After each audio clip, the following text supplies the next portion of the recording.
Hello everyone, welcome to part 2 of lecture 35.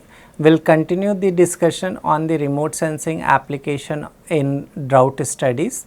So in the previous part, we have discussed detailed introduction about the drought index, right? And then we also discussed about the different indicators and how they are different from each other. So with discussion, we come to a conclusion that remote sensing data sets are required to assess a larger area whether it is under the water stress or not. So let us continue that. First we will try to learn how remote sensing is useful, and then subsequently we will see the other details. So satellite based remote sensing provides high spatial and temporal resolution data that we know. It captures atmospheric and land surface characteristics across larger area. Remote sensing data offer continuous spectral measurement, improving drought assessment. So what happens when we try to see the history of remote sensing, right? So initially we had very coarse spatial and spectral resolution data sets, but with the advancement in the technology we have very high spatial and spectral resolution data. And when we are trying to capture the parameters such as indicators, right, like precipitation or temperature, wind or humidity, when we have the fine spatial resolution data set, we have more information, right? And even the high spectral resolution will help us to identify all these parameters for a smaller pixel, and we will have the temporal variation, how it is changing over the time. Several vegetation indices derived from satellite imagery help to monitor drought at local to regional scale. So depending upon your study area, you can consider a small area or maybe a larger area. Hybrid drought indices integrate climate, satellite and environmental data for more accurate assessment, right? Satellite remote sensing enables estimation of key drought variables such as land surface temperature, evapotranspiration, soil moisture, precipitation. So this is the reason why I covered the basics of remote sensing in the beginning of this particular course, so that you will be able to perceive what is the application or what are the applications of remote sensing in deriving different parameters in different natural disaster. So if we talk about the land surface temperature, here the thermal remote sensing is used, right? When we talk about the evapotranspiration, here you can use the optical data. When we talk about the soil moisture, here the optical and microwave, both data sets are used. For the precipitation, we are using the radar, right? So that is why we have learned about different types of remote sensing in the beginning of this course. Now you must be very clear why and how we can calculate the land surface temperature using satellite data, how the evapotranspiration is being calculated, what is the application of remote sensing in soil moisture estimation, then precipitation estimation, everything we have covered. So satellite based microwave and radar instruments are increasingly used for soil moisture and precipitation estimation. Microwave sensors provide deeper soil moisture insight, enhancing drought prediction model, offering better accuracy in detecting drought severity and duration. So deeper soil means here when we are using the microwave, the depth of penetration is more compared to the optical data, right? Advanced remote sensing techniques are improving vegetation stress analysis, groundwater fluxes and precipitation forecasting. The integration of sophisticated analysis, modeling and basic research is crucial for enhanced early warning system. So this is NDVI, and we have also learned the NDVI in the previous few lectures. NDVI is a widely used vegetation index derived from satellite remote sensing to monitor vegetation health and cover. NDVI measures chlorophyll activity and plant productivity. It helps to assess the vegetation health, stress and cover changes due to drought condition, widely used for drought monitoring. So, here you can see the value, it is ranging from 0 to 1, right. So, this is 0.18 and here you have the 0.93. So, this is the range for this particular data, right. So, how do we calculate the NDVI? NDVI measures plant greenness which declines during drought, because once you have the less water available for these plants, and here you can see their chlorophyll content will be reduced, right. So, low NDVI values indicate stressed or dying vegetation due to water scarcity. Comparing NDVI trends over time helps to identify drought onset, duration and severity. So, how severe it is? So, you can identify the crop status, whether our crop yield will be average or below average or it will be normal, right. So, NDVI is a ratio of near infrared and red reflectance. Here we use this equation, and here the reflectance in the NIR band and the red band both are used. So, higher NDVI values indicate healthy dense vegetation, while lower values suggest stress or barren land. Now, the next index is the enhanced vegetation index, EVI. So, EVI and NDVI utilize similar technique, however, EVI is derived from data collected by MODIS based satellites. So, this is MODIS data. Both indices are computed using the MODIS platform and evaluated in comparison to AVHRR based measurement. EVI demonstrate greater sensitivity to variation in canopy structure, type and their plant morphology, right. EVI can indicate vegetation stress and changes associated with drought condition. So, here the strengths and weaknesses are listed.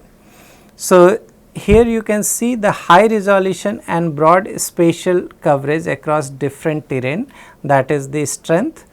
Effective for large scale drought monitoring and early warning system, and the weaknesses are plant canopy stress may result from factor other than drought, making the interpretation difficult.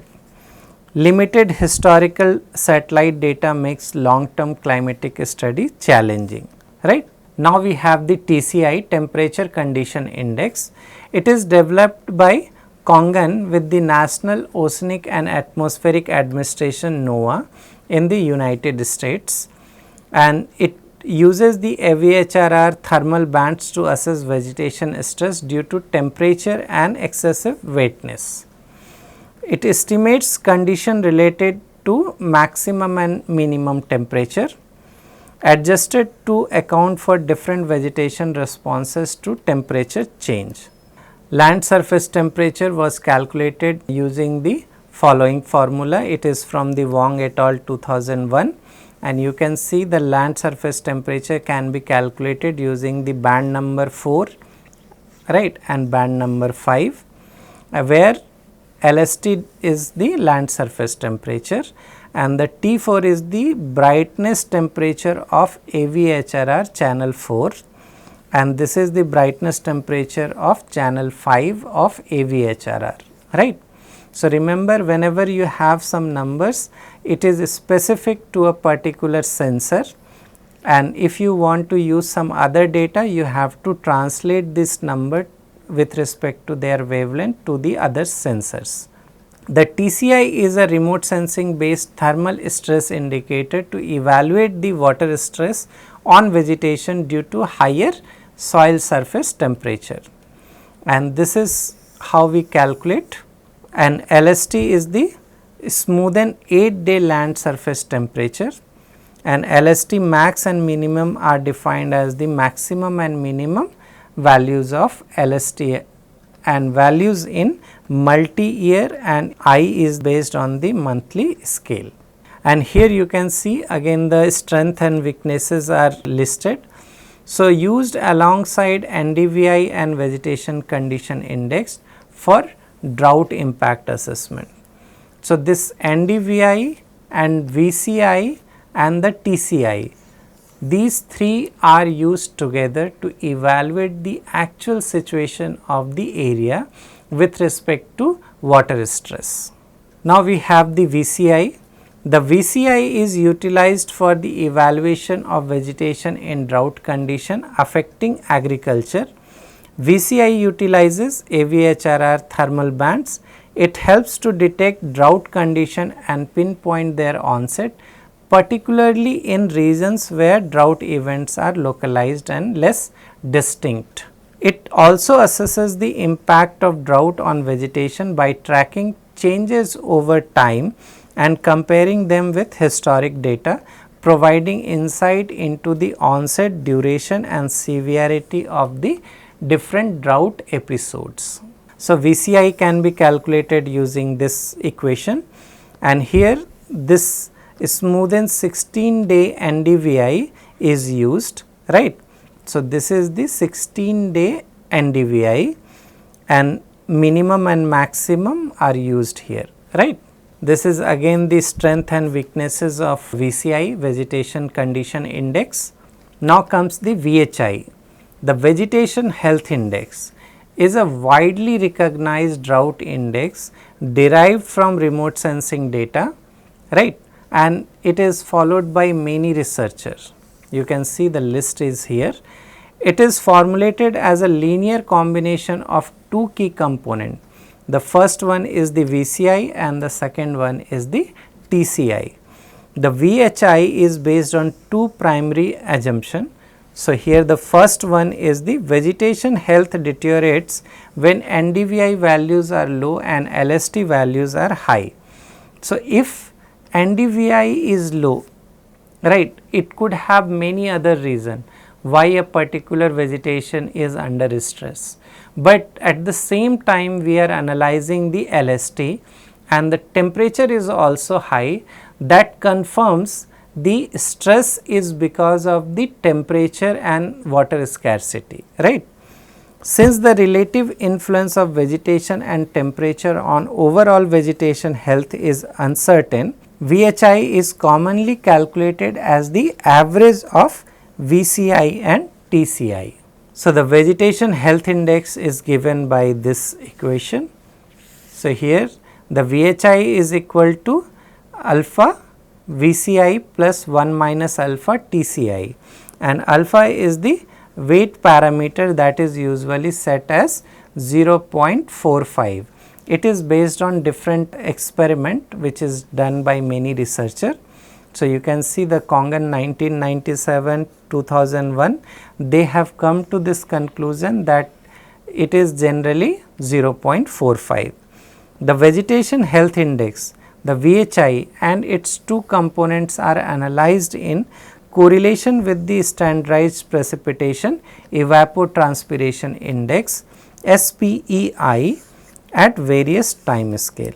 This approach seeks to enhance the understanding of vegetation responses to drought event across different conditions. Then we have the SAVI. This is soil adjusted vegetation index. SAVI is an enhanced version of NDVI designed to reduce the impact of soil background interference on vegetation index, right. So, this SAVI is NR minus red, NR plus RE plus L, that is multiplied with 1 plus L. L is the soil brightness correction factor, typically set to 0.5, but adjustable based on local condition, right. So, SAVI is particularly effective in area with sparse vegetation where soil influence can significantly affect vegetation index value. NDVI is widely used index for assessing plant health, while SAVI is a modified version that minimizes soil background effect in region with low vegetation cover.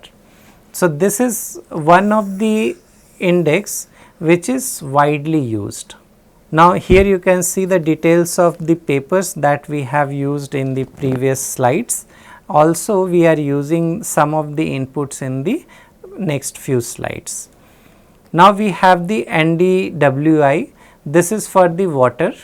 So, NDWI is derived by calculating the normalized difference between reflectance value in the green and NIR bands, leveraging their unique spectral property to detect water body, right. So, here this is the normalized one. So, that is why we have the G minus NIR divided by G plus NIR. While NIR wavelengths are strongly absorbed by water, green is only partially absorbed, enabling NDWI to effectively measure change in the water content. Its high precision in identifying water features and minimal sensitivity to atmospheric influence makes NDWI a reliable tool for water assessment and monitoring in remote sensing applications.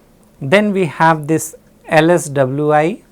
So, NDWI is less effective in early crop seasons due to its insensitivity to monitor foliage variation, which are masked by soil background, right. This is what we discussed in the previous slides also.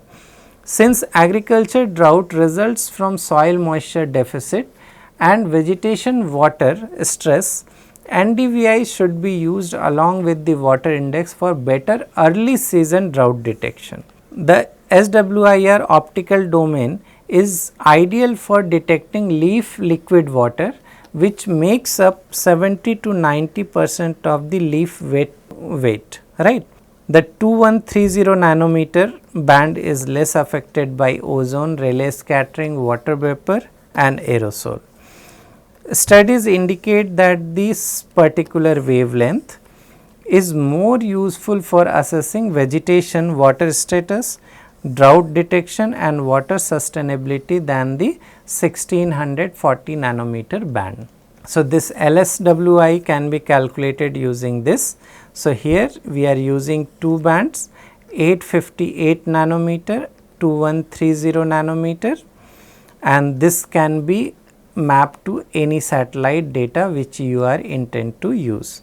LSWI quantifies liquid water in vegetation canopy interacting with solar radiation and is effective in assessing soil and vegetation water content post monsoon. So, NDWI for agriculture drought monitoring is used for detecting stress in vegetation affected by drought, and the strengths and weaknesses are listed here. So, you can go through it. NDDI, this is normalized difference drought index, right. So, NDDI is a key tool for a drought monitoring, combining the normalized difference vegetation index and the normalized difference water index NDWI. So, if you are calculating this NDDI, you need to have the NDVI and NDWI together, and then you can calculate the normalized difference drought index. NDDI is a more sensitive drought indicator than NDVI and NDWI individually. A high NDDI value signals drought condition where both NDVI and NDWI are low, indicating reduced vegetation health and water availability. Conversely, a low NDDI value suggests no drought or minimal water scarcity as NDVI and NDWI value rises, reflecting less vegetation with adequate moisture condition. Let us see some of the case studies. Exploration and advancement of NDDI leveraging NDVI and NDWI in Indian semi-arid region. This is a remote sensing based study. So, the study integrates remote sensing data with Indian Meteorological Department, rainfall and dry spell records to confirm the effectiveness of vegetation indices as independent drought indicator complementing traditional methods. Because whatever we have discussed as the drought indices in the previous few slides, so those are conventional methods. Now when we are talking about the remote sensing based indices, these are contemporary, right? And we are trying to utilize the remote sensing as an important tool in the drought studies. That is why we are trying to replace the conventional techniques or the conventional methods with remote sensing based indices, because we all know that we have a limitation in collecting the data in the field. So, that is why remote sensing plays an important role to provide you all the information from space, and that will be more helpful. So, this particular study is from Maharashtra. It is from Patil et al. 2024, and here you can see this particular graph. You can see the monsoon period, summer period and the winter period rainfall, right, and it is in the mm, and this is the average rainfall, right, and this is the post monsoon. So, if you have this kind of information from satellite or from the IMD data, then you can easily calculate this or you can derive this conclusion. So, here you can see the positive and the negative rainfall, right, that you can calculate using the previous information. So, this Patil et al. 2024, they have used this methodology to identify whether a particular area is under the water stress or not. So, here you can see this x axis is in the month and y is rainfall. Here you have average rainfall, then this is average rainfall in millimeter, this is 2022 and this is dry spell. So, similarly they have interpreted the data in different ways, and you can easily see how useful when you are utilizing or integrating the remote sensing based data set in your study. Then they have calculated the NDVI, and here you can see the NDVI values. This is NDWI, and then they have used this NDDI and they have identified whether a particular area is under the stress or not. So, the classification rule which is followed by Patil et al. 2024, for NDVI -1 to -0.3 it is severe drought, then -0.320 is moderate, 0 to 0.3 is mild drought, 0.3 to 1 is no drought. Similarly, for NDWI and NDDI they have used different classification scheme, right, and then they have come to the conclusion that this is 0.5 to 1, that is the extreme drought condition, right. Drought detection and declaration in India, it is from Bhardwaj and Mishra 2021. So, the declaration of drought marking the beginning of the state's response to a district drought situation is guided by the provision outlined in the Manual for Drought Management 2016. Drought is declared in a district if the drought indicator specified in the policy meet the condition of the drought declaration framework. So, this is available and you can, if you are interested, you can go through it. So, state agencies monitor drought and declare them at the district level based on two triggering system. This drought declaration follows ground truthing and assessment of crop losses. Trigger 1, mandatory indicator, that is Kharif, rainfall deviation, SPI, dry spell.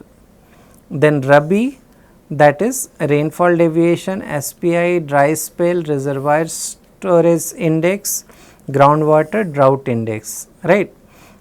For Rabi crops, indicators are adjusted for rain-fed, surface or groundwater irrigated and northeast monsoons dependent areas, right. Trigger 2, impact indicators. It is activated only if trigger 1 is set off.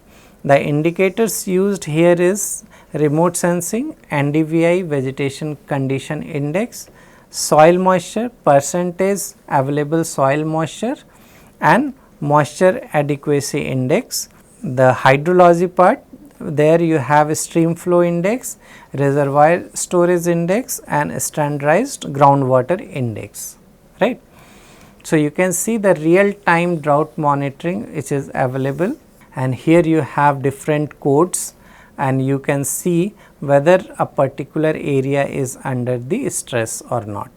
For drought detection, the SIF indicator outperform NDVI as used in existing policy. Detected and declared drought shows a higher probability of detection in central India. On the other hand, lower POD was found in regions of high drought susceptibility like Rajasthan, Andhra Pradesh and Karnataka. Large differences between the detected and declared droughts were identified in the irrigated areas of Punjab and the Gangetic Plain. The difference in detected or declared droughts can be attributed to ground truthing and crop cutting experiments, irrigation uncertainty in data and indicators, and several other socio-political factors. In the other one, we have this assessment of meteorological and agriculture drought using remote sensing and their impact on groundwater in an agriculturally productive part of northwest India. The study examines meteorological and agriculture drought using SPI, VHI, NVSWI during the wheat growing season, that is Rabi. It analyzed drought patterns and investigated correlation between these indices and the gross primary productivity, that is GPP, while also assessing groundwater trends. So, here this is a combination of different parameter and together they evaluated what is the situation. Drought assessment and its impact on groundwater, this is from Kaur et al. 2022. Climate change has increased the drought frequency affecting agriculture and groundwater. This study aims at identifying meteorological drought event duration and intensity, monitor agriculture drought between 2001 to 2002 and 19 to 20 using drought indices, investigate the relationship between drought indices and groundwater level, how these two are going together, right. So, the study area was Punjab and Haryana, and here you can see the average annual rainfall in agroclimatic zone, that is less than 300 mm, and then for the second zone you have 500 to 700, and in the third it is 750 to 1000. Topography is mostly flat terrain with some undulating areas in the north and south. So, here you can see the what data set they have used, IMD graded data set, MODIS 13 Q1, then MODIS 11 A2 and then MODIS 17 A2 SGF, right. So, this is the GPP, gross primary productivity, LST and TCI, NDVI and VCI, and the rainfall data that is being used here. So, here the spatial resolution, temporal resolution and the time period is also given. So, the drought parameters were determined using run theory and their statistical characteristic include run length, run sum and intensity were analyzed, right. The correlation between seasonal NVSWI and the drought indicators like SPI, VHI, GPP and groundwater level was analyzed. Seasonal SPI 12, that is December to March, was used to assess drought severity and its impact on vegetation and agriculture productivity. The trend analysis of SVSWI and groundwater levels was conducted, and here they have used the different estimators, right. Now, if you see the VCI, TCI, VHI, VSWI, NVSWI, all the equations are given here. Now, all of them can be calculated using the remote sensing data, provided your study area is being captured by the satellite, right. So, the drought duration, drought severity and drought intensity can be analyzed, and they have analyzed this. You can see here the duration of the drought, right here, and this is the period where we having sufficient or more than sufficient rainfall, right. The spatiotemporal distribution of parameters for the year 2016 to 17, and all these parameter it is given here A, B, C, D, E, F, G, right, and here the maps are given, and the legend can be used to read this particular map. Agriculture drought assessment from NVSWI, that is given here, and here you can see the value, that how they are using. Greater than 20 is severe drought, 20 to 40 is moderate drought, 40 to 60 is minor drought, 60 to 80 is normal, and greater than 80 is wet. Now, the greater than 80 is in the green color, right.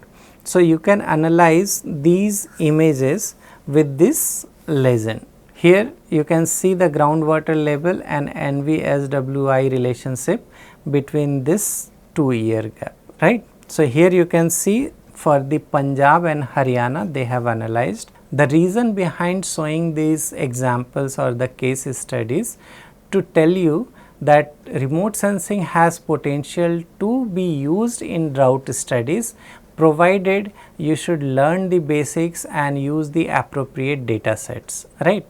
So, whatever references or the books that I have referred, it is listed in next few slides. So, you can just go through them. If you want, you can Google it and you can get more detail, and you can download the papers and you can read them. So, you can see this is the next slide of suggested readings. Then we have this. So, with this I will end this lecture. Thank you very much.